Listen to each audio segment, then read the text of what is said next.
Hi everyone, welcome back to our channel. Today in this video, we are going to see how to fix Weiser Powerbolt 3 not locking, beeping, dead battery and reset troubleshooting fix.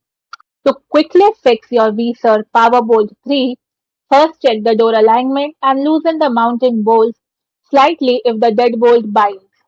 If the motor still jams, reset the lock by removing the batteries and performing a factory reset and rehanding process. Fix 1. Mechanical binding and door alignment. The issue is that the deadbolt motor is hard to turn or jams only when the door is closed.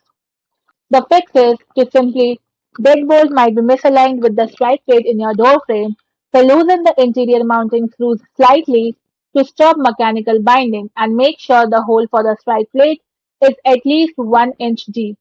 Fix 2. Battery power and motor error. The issue. The keypad flashes red, the motor struggles, or the lock acts erratically. Fix is replace all the four AA batteries with brand new non-rechargeable alkaline batteries. Battery contacts must be free of corrosion. Note: the Powerbolt 3 need adequate voltage to drive the deadbolt mechanism. Weak batteries are the #1 cause of jammed motors. Fix 3. Factory reset and door rehanding if the motor spins incorrectly. Issue: the lock is turning the wrong way, beeping an error, or the inside latch is stuck. Fix: you can recalibrate the lock's orientation using these exact steps.